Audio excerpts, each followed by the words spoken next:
Welcome to Wired's live living room sessions, a series of future-focused webinars creating a space for disruptive and innovative conversations with local and international thought leaders. On Thursday, Keisha chatted with Mohammed Nagdi, CEO of the Blue-Green Initiative, in a lively discussion on climate change. If you missed it, the replay is available on Facebook or YouTube. Walker's Institute for Regenerative Research, Education and Design are pleased to bring you this series in collaboration with their education partners, the Caribbean Permaculture Research Institute, CPRI, and powered by the Inter-American Development Bank. You can tune in live on Facebook every Tuesday at 1 p.m. and Thursday at 11, where we will be discussing a variety of topics surrounding regenerative agriculture, climate change, building biodiversity, and renewable energy. My name is Jen, and I'm from the Caribbean Permaculture Research Institute. We're happy to be partnering with Wired to bring you this series. Today's topic is regenerative economics, climate finance, and planetary accounting. To lead us in this discussion, we have Gregory Landua, co-founder and Chief Regeneration Officer of the Regen Network. The Regen Network is leading the way towards tracking and funding ecological regeneration using blockchain technology. Before founding Regen Network, Gregory co-wrote Regenerative Enterprise, a groundbreaking book outlining pathways to achieve ecological and social regeneration through business. Gregory co-founded and grew TerraGenesis International from a regenerative agriculture consultancy and design firm into a leader in the regenerative agriculture and economy movement. Let's welcome Gregory to the session. Gregory, we're honored to have you here today. How are you doing? I'm doing great, Jen. Thanks for having me. I'm very excited about the conversation. Perfect. Where are you calling in from today? I'm calling in from my home where I'm doing the sheltering at home routine here in the Berkshires in Massachusetts. Massachusetts, perfect. Well, as you know, we're here on the Barbados end of things. So I wanted to get the session started by pointing out that I know you are not new to the regenerative movement in Barbados. I'd like to begin by bringing the concept of regenerative economics home here to Barbados for our listeners. Our audience would certainly love to hear a bit about yourself, as well as your connection to Barbados and to Walker's Reserve through Mr. Ian McNeil, the founder and chairman of Wired. Could you tell us a bit about that?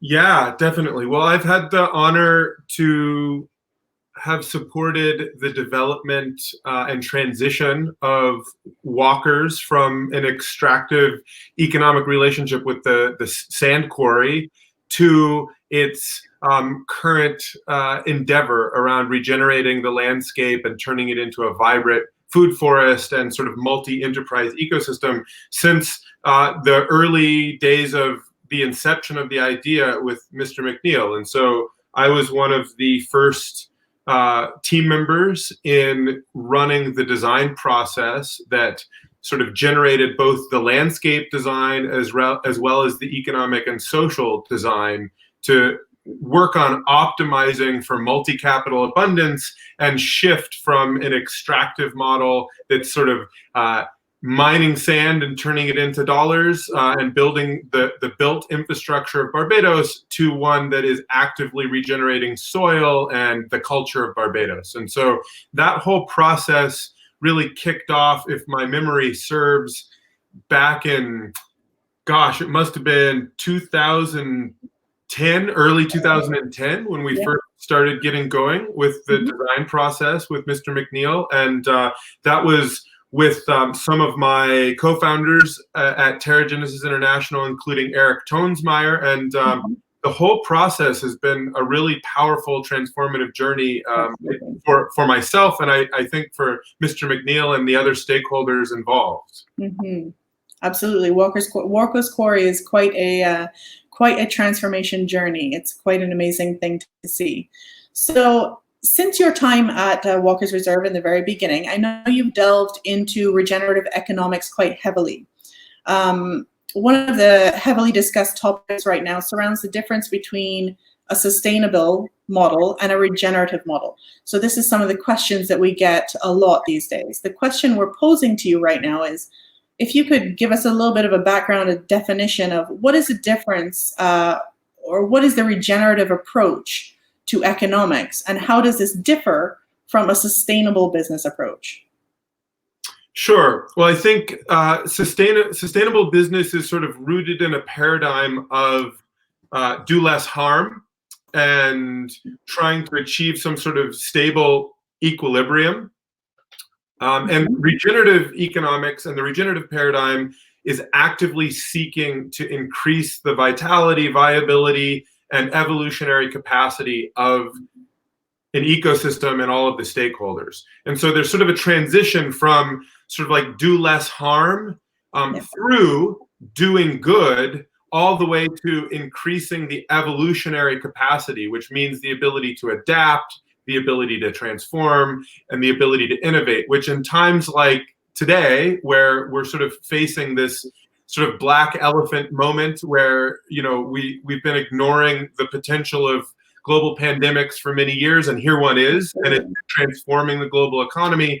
A regenerative approach, I think, is sort of being asked from our business leaders and our political leaders right now. Absolutely. Yeah, you're not wrong. So when we look at the shift then from sustainable economic structure to a more regenerative one, businesses have to evolve to remain viable.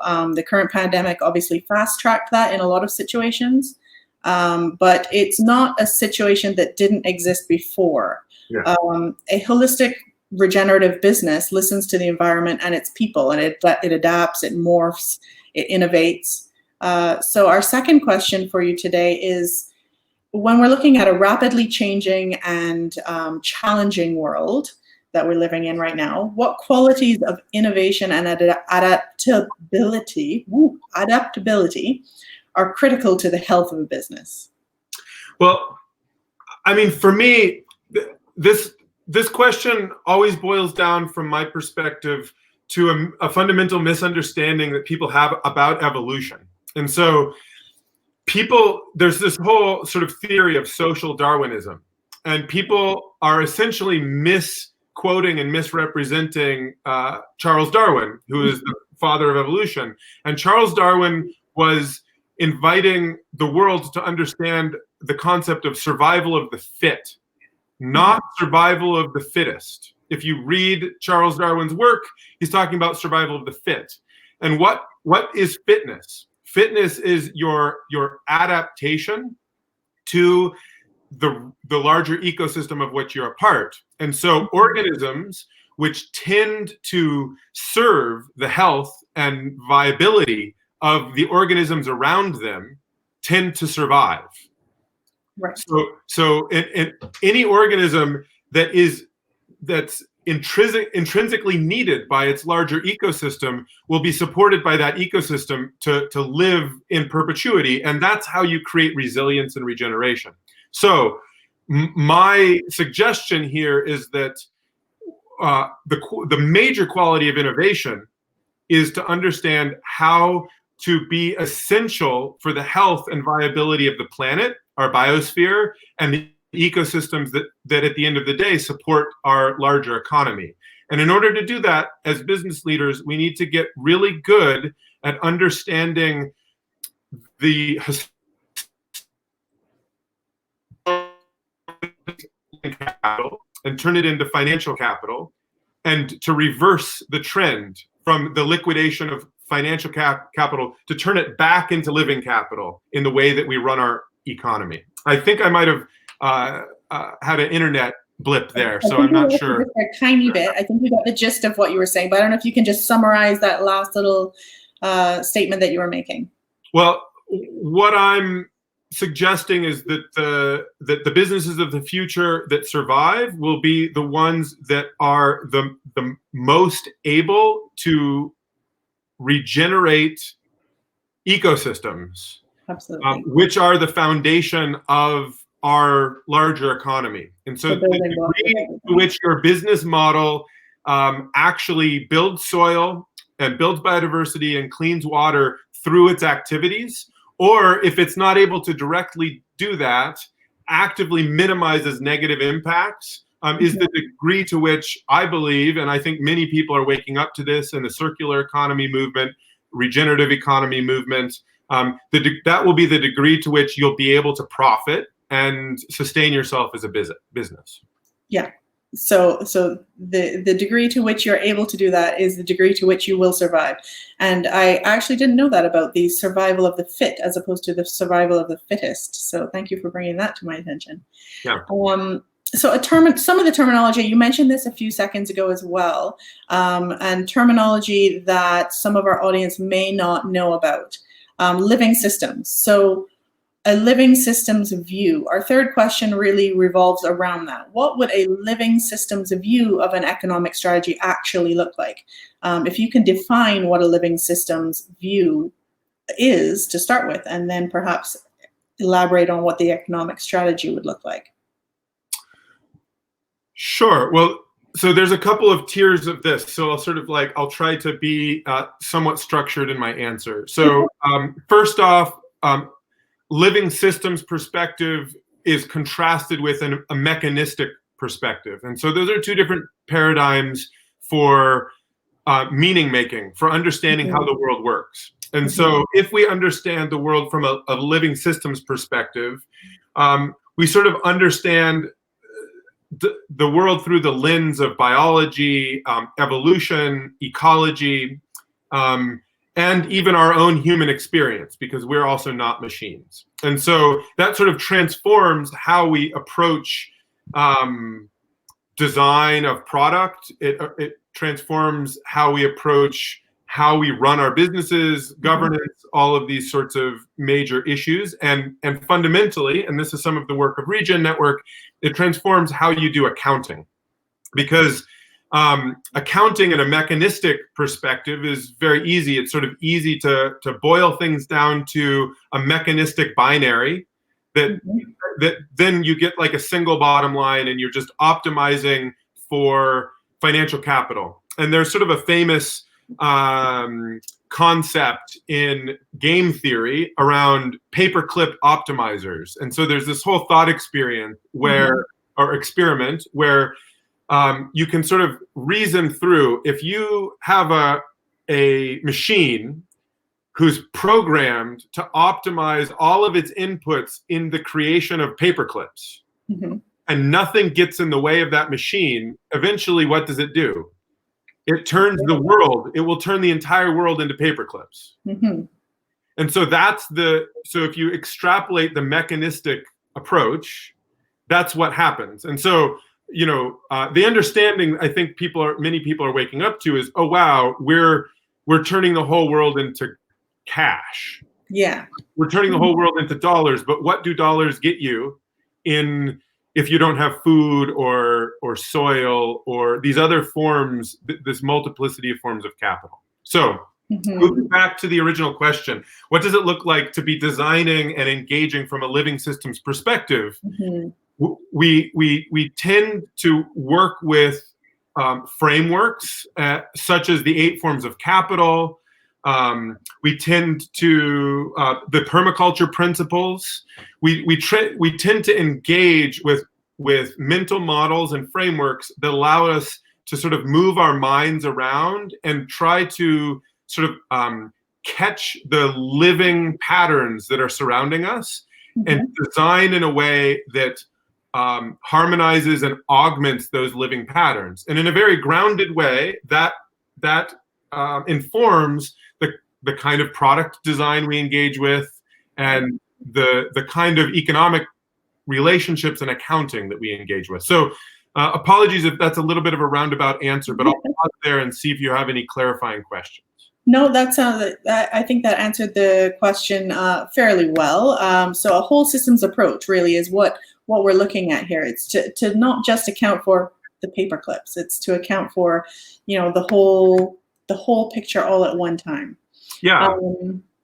Yeah. The health of the system, right? So in Barbados, to land this with the Bayesian community, in Barbados, if you have a business like the former quarry, which I think it's such a beautiful example, right, of the transition from a mechanistic, extractive business model to a regenerative one. So if you have a business that's based on turning sand into concrete, the foundation of serving the process of creating concrete buildings, there's a couple of big questions that come up. So maybe you're increasing the GDP, and maybe you're doing a good job of building buildings. However, what are the externalized costs? So one might be the degradation of the habitat. One might be the integrity of the building vernacular. So, what happens if you have an economic buildings economy around a building vernacular that's fit to the place?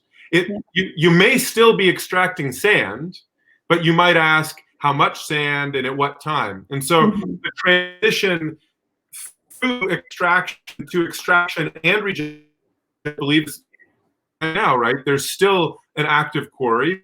Yes. Also sunsetting into regeneration shows you it's not as simple as just like, don't extract anything. It's asking what's the appropriate amount to extract, and what are the other forms of capital that can be generated for the local community to have a more resilient and robust local economy. Absolutely. Thanks for bringing that back home too to Barbados. So the story of that process of regeneration at Walker's Reserve is it tells a nice story, and it's a really easy way for people to physically see the concepts that you're explaining here, which is really, really great. I'm just going to welcome everyone back in. So if you are just joining us now, welcome to Wired's live living room sessions. Our topic today is regenerative economics, climate finance, and planetary accounting. We're joined by Gregory Landua, co-founder and Chief Regeneration Officer of the Regen Network. We are taking questions live from the audience. So let us know what you'd like to ask Gregory by typing in the discussion below this video on Facebook.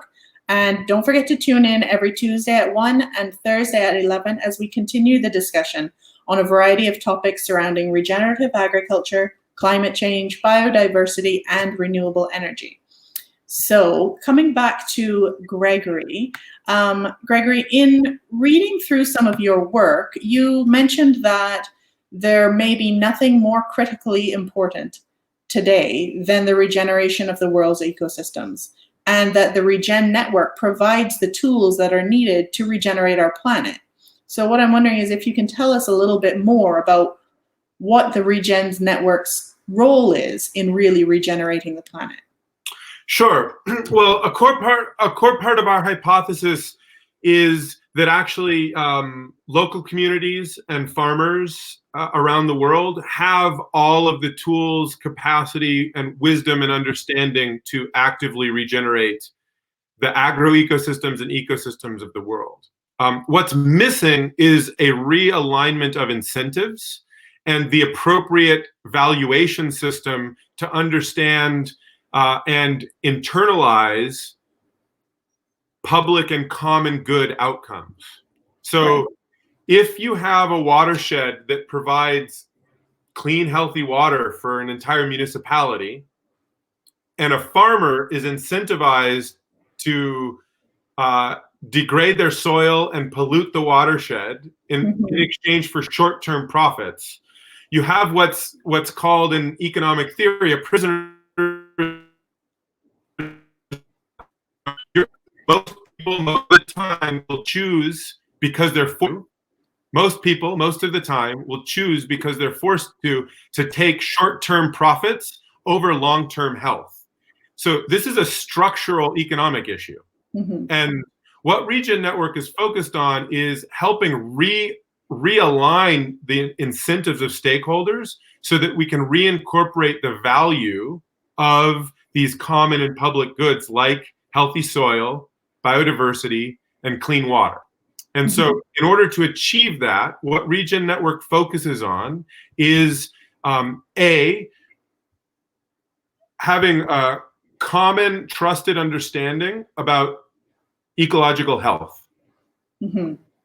How do stakeholders in a world of globalized supply chains know that this consumer item didn't deforest the Amazon? How does a government do appropriate carbon accounting? so that they can balance their carbon budget? How do we create markets that incentivize land stewards to actively steward the long-term health and resilience of their ecosystems? These are the questions that we're creating solutions for. And so I can talk a little bit about what those solutions look like, but I think that's good framing about what we're up to. Those are your aims. Yes, absolutely. So yeah, I mean, if you can talk a little bit about some of what those solutions actually look like on the ground. What is the Regen Network up to right now? Yeah, so there's sort of two key pieces. One is state-of-the-art ecological monitoring, so that you're bringing the ability of satellite technology, drone technology, smartphone surveys, sensors, or even just human on-the-ground observation to bear in creating consensus around ecological state at a very low cost and at a very high resolution. So that anywhere in the world you can say, does a forest exist or doesn't it? Right. Is it a primary forest or is it a cow pasture? Is there a mine there or is there a forest? Right? So that all the appropriate stakeholders can agree on that.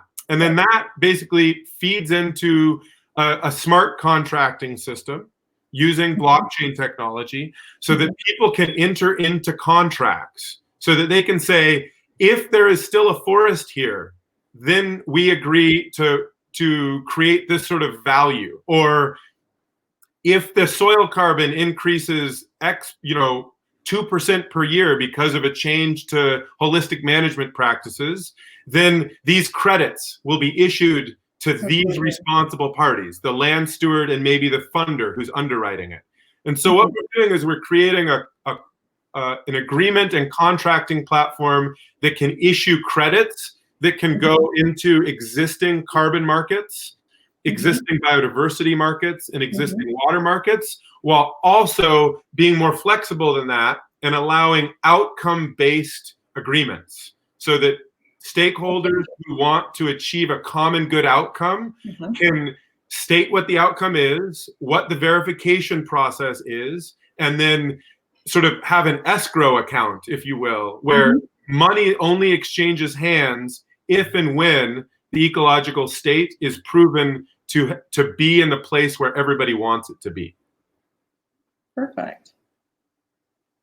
That sounds really great.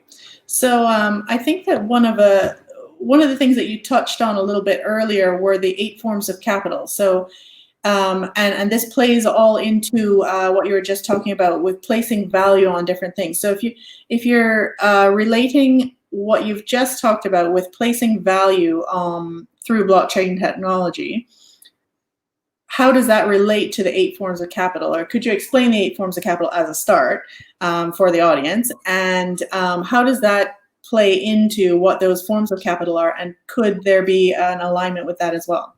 Yeah, sure. So the 8 forms of capital is a framework that emerged through a participatory process with many different business leaders and governmental agencies back in 2007 through an initiative called the Financial Permaculture Initiative, in which one of my colleagues, Ethan Soliviev, who I believe will be doing a presentation in a few weeks, and I were sort of listening to the common forms of value or capital, if you will, that there seemed to be consensus existed in addition to financial capital, right? There are other forms, sort of multi-capital maps that exist. There's a 10 form of capital map. There's a 5 form of capital. This happens to be the one that emerged out of our work. So just like some of the background. So the 8 forms of capital is sort of emerges from people's experience about what forms of value are important to track in order to create a healthy economy, right? And so they sort of split into a couple of different categories, but the main forms of capital here, many people will intuitively recognize. So you have financial capital, right? Which everybody understands. Everyone gets that one. Stocks, bonds, money. money and financial instruments fall under the financial capital, equities, all of these sorts of things.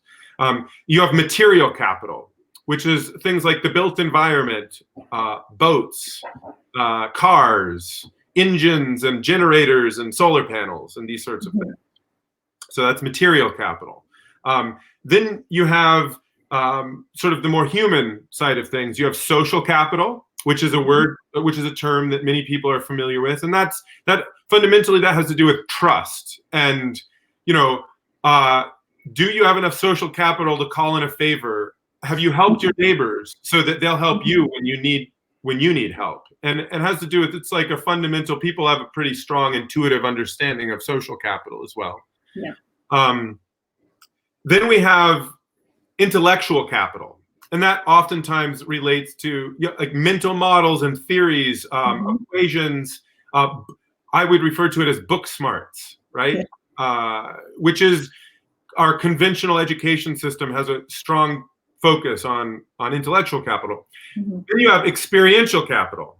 And experiential capital is more like embodied know-how, where a farmer, an indigenous farmer, or a campesino farmer, or just a good old redneck farmer in the States, a Rasta farmer in Barbados, these folks are enormously intelligent, have enormous wells of experiential capital. They understand seasons and they understand when to plant what, but it's not coming from a book, and it's not a kind of capital that can be easily just like extracted, right? Yes, or quantified, yes. Or quantified. And so we'll start to see there's patterns. Like it's very hard to quantify certain forms of capital, yet they exist. Okay, so I've done financial capital, material capital, social capital, intellectual capital, experiential capital. We're at 5. Now I'll go to, let me just take a moment. The other forms are living capital, which makes it 6. Spiritual capital, which is always an interesting one to talk about. And man, I'm drawing a blank. Cultural capital? Yeah, cultural capital. Thank you, Patty Boom Boom. which is another interesting one to talk about. So the cultural capital, let's start there, the one that I forgot. So cultural capital is oftentimes mistaken for what we extract from it. And like a great piece of art or an amazing piece of music. These are sort of like the fruits of the tree of cultural capital. Right. Cultural capital has to do with a rich and unquantifiable lineage of ancestral traditions and music and culinary traditions, myth, story, and it has a lot to do with meaning, and it's a close cousin to spiritual capital. And spiritual capital was ubiquitously reported in all of our surveys. Everyone always talked about there's a value, an ineffable value that really kind of resides within individuals and within. I'm always very, I sort of like let people define that themselves. Take a moment and think, how would you define that? I think is the most healthy way to approach that. It's not, there's no dogma here, but just that people tend to understand that there's a form of value there. And it's unquantifiable and yet very important. And very personal to each person too, yeah. And then the last form of capital that I'll talk about in some depth is living capital, right? That's the 8th form.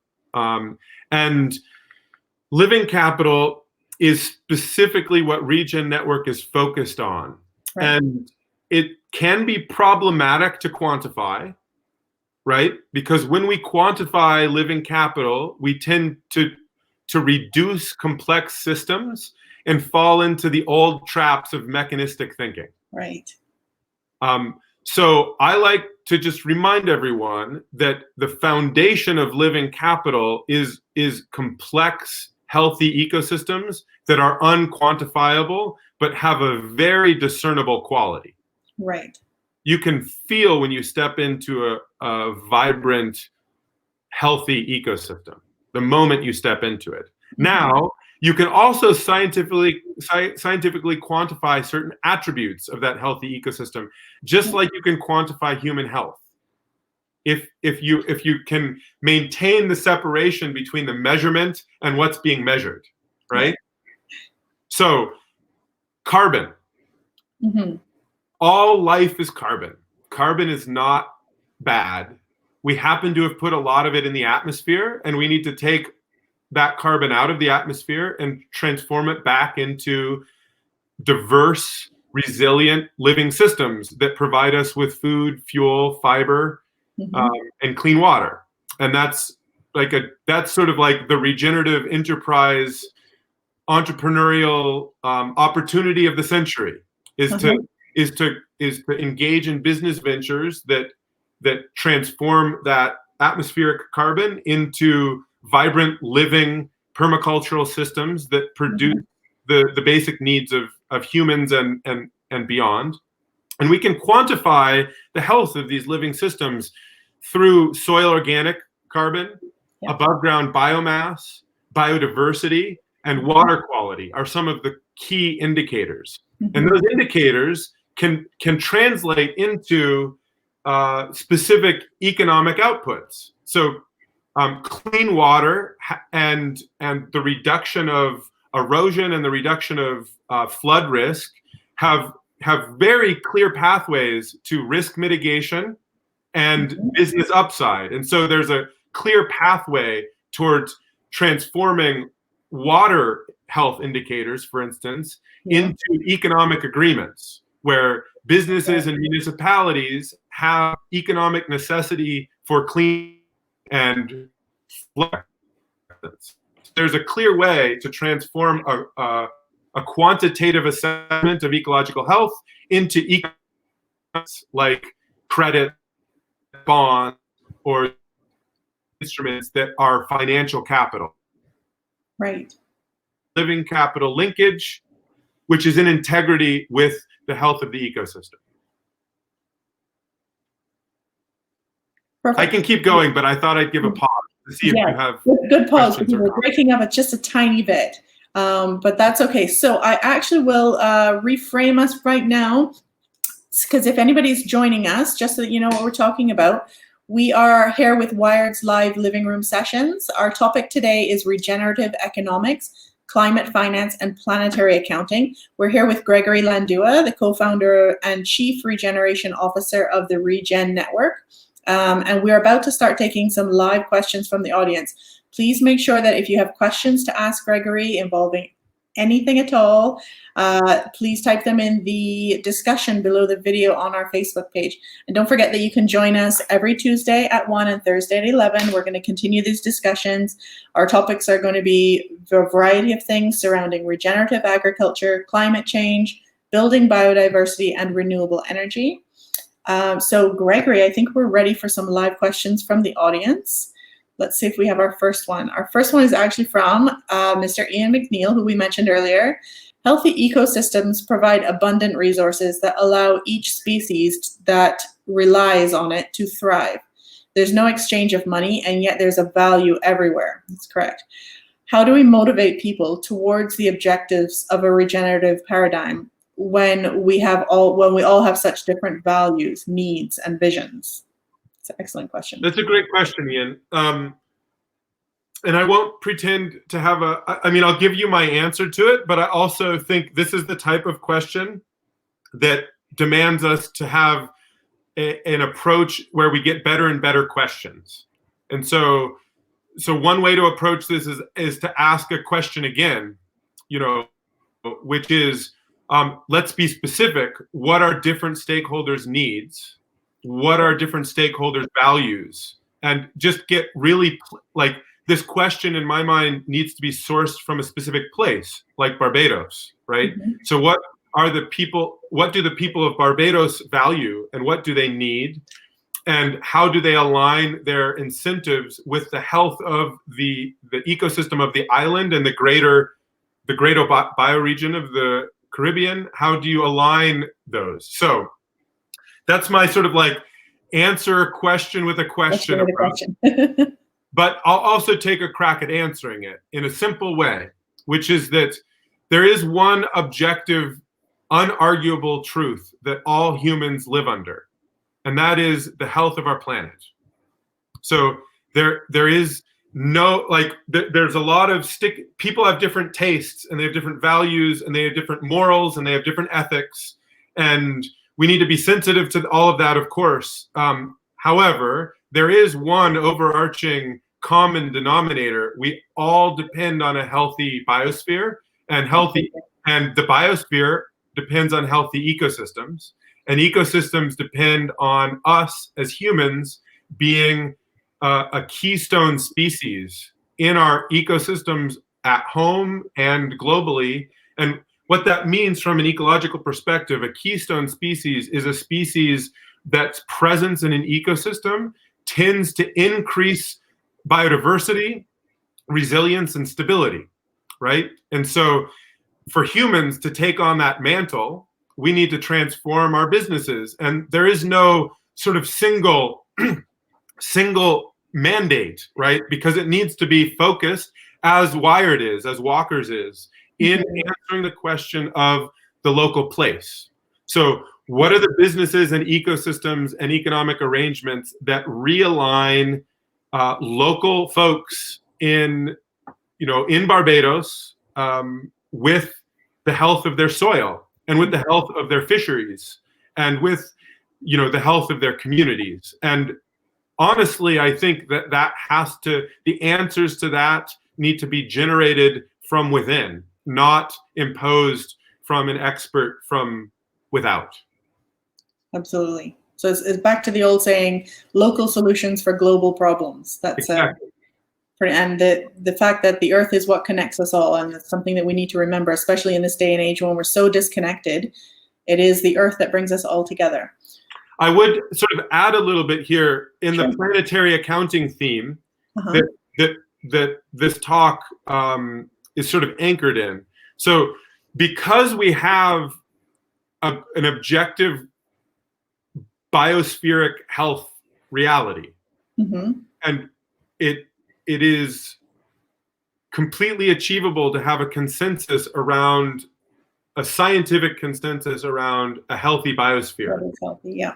That has to do with atmospheric carbon, photosynthetic potential, biodiversity, and indicators like water. We can create a nested accounting system where people can engage with increasing, and this is an important part, is the shift from sustainability to regeneration is a shift from increasing the thresholds of like our potential operating. Like if we have a more resilient biosphere, we have more access to more options as humans. The less, you could think of it like a bank account. If you have more principal in your bank account, you get more dividends, and you can spend those dividends more on a monthly basis. The same exact thing is true with ecological health. If you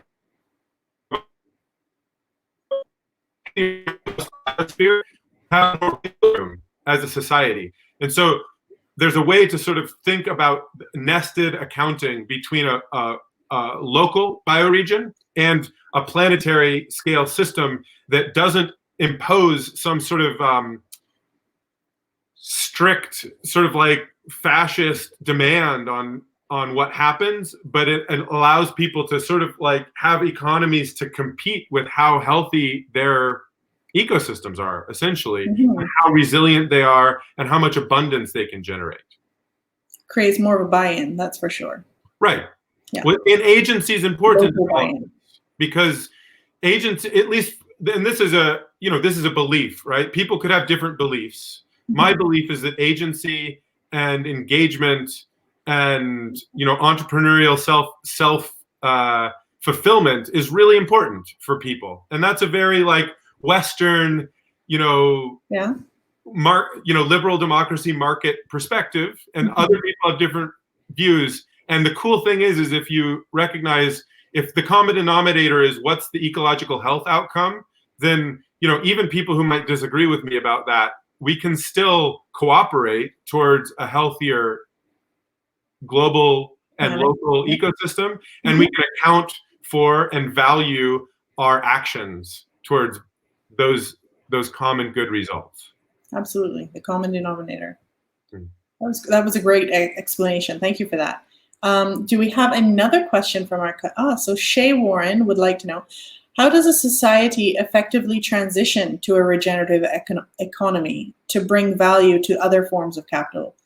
This in the context that change in society can generally be slow due to existing movement. Yeah. Yeah, well, I think you hit the nail on the head, Shay, which is, for me, I always conceptualize this as something like a 400-year process. I'm not sure if I'm frozen or not here. Can you still hear me? I can hear you, yep. Oh, you might be frozen now. So just to reframe the question, while we're waiting for Gregory to unfreeze and come back, Shay is asking, how does a society effectively transition to a regenerative economy to bring value to other forms of capital? We've been discussing with Gregory Landua, who is from the Regen Network. Seems we may have lost him for a second there. So if you're just joining in, we are discussing with Gregory Landua from the co-founder and Chief Regeneration Officer of the Regen Network. We seem to have lost him for a second, but I'm sure he'll be right back. This is part of Wired's live living room sessions. Our topic today is surrounding the topic of regenerative economics, climate finance, and planetary accounting. Gregory, do we have you back there? I should be back, yeah. Perfect, great. So if we can actually get Shay's question back up. We were in the middle of just answering a question that Shay had posed to us. Yeah, which I remember. So Shay is pointing out, I think really brilliantly, that societal change is slow. Yes, so it's a question about transitioning. Although societal change, I think, historically is slow, but punctuated by large disruptive events like one that we may be in the middle of right now. Yes. So let's hold on to that for a moment. And then you're all moving rapidly at the moment. Exactly. And so first, the slow process. I always like to remind myself that I think we're in a 400-year transition. Right. So it's not, we need to act now, and we have something like 10 years. There is urgency. We have something like 10 years, and those 10 years will radically change the next 400 to 500 years of human experience, right? Absolutely. So there's a crisis, and we have to act, and we have to, make practical, clear steps. And that's, the fact that this conversation is being hosted by the IDB and the intersection of, I think, a growing institutional awareness around the world around the demands, the near-term demands to take radical action and to redefine economics is a really positive sign. And the devil's in the details. We have to get it done, and so we have to. To be honest, I've just been sort of face palming every day at the general governmental approach, at least in my country, to the COVID-19 crisis, right? Because there is an enormous demand for appropriate action. And I started out this webinar referring to the black elephant. And for those of you who aren't aware of that phrase, it's sort of juxtaposed against the black swan idea. And the black swan idea is that every once in a while, a black swan arrives, and this is a disruptive, unforeseeable event that shakes the world up and transforms everything. And I hate to say it, but COVID-19 is not a black swan. It's a black elephant, because anyone who was paying attention knew that a global pandemic was going to happen. Mm-hmm. And the fact that we weren't prepared is just incompetence and, and sort of head in the sand, habitual, just like, let's not worry about it right now. It happened.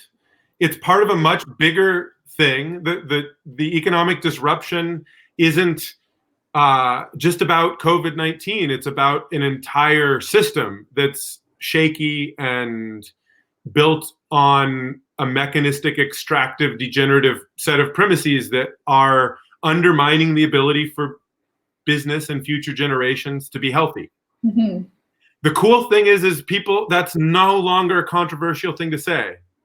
I just said that, and I think probably everyone, including the people who are career folks in the international development community, with the IDB, with the World Bank, with the UNDP, me saying that is not a scary, ground-shaking thing. Everybody understands that. Mm-hmm. That's the first step towards a shift that is much more rapid. So the next thing that I want to talk about is this sort of concept of I'm going to get the name of the bias wrong, but there's sort of this confirmation bias that humans tend to try to not say things that they think other people might not believe, even though they believe it. And so, and what happens is people don't say things that everyone else is thinking because they think that other people think something different. Right. And then the moment that a disruptive event happens, and all of a sudden everybody says, "Whoa, this is messed up," and all of a sudden the narrative changes overnight. And so here we are in a situation where we can all understand that, at the end of the day, global pandemics are driven by habitat destruction. Mm-hmm. That's the elephant in the room. Global pandemics are caused by habitat destruction and over-urbanization and the destruction of the biosphere. They don't happen in a vacuum. So there's a direct linkage between the economic impact and the death and suffering that's being caused today by a global pandemic and our choices around how our economy interacts with habitat and agriculture. It's like undeniable. It's objective scientific reality. So the fact that we can sort of sit around and then we can say, okay, so if that's what's true, how can we be pragmatic people and approach solving the problem? Mm-hmm. So you can't fix what you can't measure, the old adage goes. And we were talking about earlier, we can measure ecological health. We can understand carbon, biodiversity, and water indicators in healthy ecosystems. Mm-hmm. We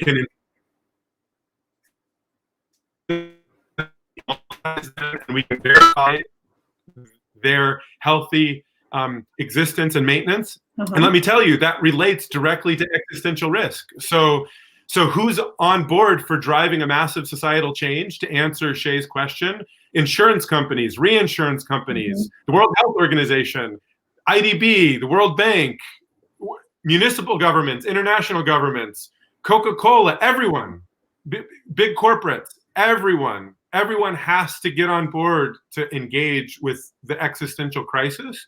And from my perspective, I may be an optimist. All of the signals point to me that people understand what's really happening. And I think we just need to be courageous and not pretend that we're the only ones who think that, and be willing to just say the truth and then take action. So I really like your analogy of the black swan against the elephant in the room. That went really well. So, and to bring that back home to Barbados, if we can get our next question back up from Barney. That was on the screen a few seconds ago. Perfect. So bringing it back home to Barbados. If planetary accountants were to show up in Barbados, on Barbados's doorstep to perform an audit, how would we fare? So you've spent time on the island. So I've been very lucky to spend a lot of time on Barbados. So his question is, where do you think we would be found wanting? Well, on a number of levels. So I think the agricultural reality in Barbados is wanting. And so there is an active, vibrant local movement, and it needs support. The big, I think, historically, Barbados has been a sugar cane production center that's intimately tied also to the cultural history and colonial history. So I think there is a need to face that straight on and to transform legacy sugarcane into more regenerative agro ecosystems or even conservation zones. So soil health is a big thing on a country that is limestone. Having access to clean water is not something that people should take for granted. If for human and ecological health, clean water is essential, and clean water is intimately related to soil health in this case, because all the water that doesn't get held in the soil is going to go straight through and go to the water table 200 feet below, right? So that beautiful lens of fresh water there. So soil health is big. Landscape connectivity. One thing that's really cool is all of the gullies in Barbados and linking them back together and creating sort of agroforestry linkages so that you actually have landscape connectivity. Will help with water, will help with biodiversity. I also think there's a big, the intercoastal, the coastal area, fisheries management and coral reef stuff. So every single drainage needs to be sort of like carefully understood as a source of pollution that can damage the really, and I'm not saying anything that I think is earth-shaking or groundbreaking. I think most people probably know this, but the amount of runoff from hard surfaces, from roads and pavement and all of these sorts of things that just goes sort of straight out into the ocean and ends up damaging the very precious marine habitat that is a foundation of both the tourism industry and the fishery is really important to consider. So, there's sort of different nested systems, but one way that I like to think about this is if you look at Barbados from space, like from up here, how much deep green do you see? Right. In the dry season? And that's a very simple way of thinking about it, but really, like, what satellite, multispectral, cutting-edge satellite imagery tells us is, the healthy the ecosystem is, the greener the plants.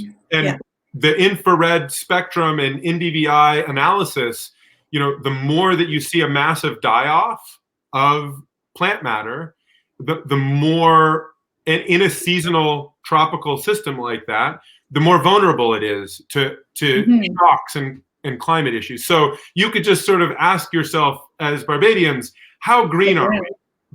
How green are we? And in the driest part of the year, how green are we? And how do you replant and create agricultural systems and conservation systems that maintain their moisture and their greenness through the whole year is one really simple way to think about, like, from the planetary accounting hat. How well are you doing? How much living capital do you have in your bank? Perfect.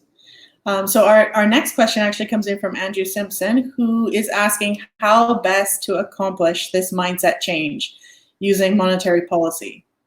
Yeah, great How do we go question. about it? I'm glad to have that as the last one. So, I mean, from one of the ways to answer this is it depends, and I think we need to be a little bit contextual because different economies need to have different sort of monetary approaches. So, Yeah. that said, I do think that there's a real role for reward-based monetary compensation. You know, we can hold as a placeholder the ideas of Dr. Delton Chin and other economic thinkers who are talking about reward currencies, actual currencies that are pegged to international central banking institutions with a fixed exchange rate, that currency is only issued for sort of ecological repair. Right, so there's a whole monetary theory about having a fixed exchange rate and having a currency that's only issued for ecological repair outcomes like soil health, etc. It's very interesting. I think at an international monetary policy exploring things like that, we need a monetary policy reboot. Now, something that's easier than that full reboot, like what we're seeing right now with central banks all around the world printing money to prop up economics, we can really see clearly that we live in a managed markets, and we get to choose what we subsidize. And so if we're subsidizing oil and gas, or if we're subsidizing whatever petrochemical agriculture, you know, the ecological outcomes will be one thing. If we're subsidizing local resilient agriculture, if we're subsidizing climate action, the outcomes will be another. And so there are some really cool existing things, like World Bank's program for results is something that I think is very interesting. And I think IDB has some programs as well, which are outcome-based variable interest lending situations where you deploy capital to into local economies, and the interest rate may go to zero or even below zero, depending on the ecological outcomes. And then you can basically account for those ecological outcomes in and sell carbon into carbon markets and other things, and create another profit center for the investors who've taken the risk. So I know that we're probably needing to wrap up, but that's just sort of a quick set of answers to that really great question. That was great. Thank you so much. So yes, you're right. We're almost out of time today. I just want to say a huge thank you to you, Gregory. Thank you for taking your time. We've had such an informative discussion, and we really appreciate you stopping by from your home. Thank you to our audience for joining in. We hope that you are keeping safe out there. And thank you for putting up with us as we navigated a few glitches there. Please remember to join us on Thursday, April 23rd, which is Thursday, as Wired's Keisha Farnham explores biodiversity, regenerative agriculture, and planetary health, taking the leap with Ethan Soloviev. He is the Chief Innovation Officer of howgood.com. That should be a very interesting discussion as well.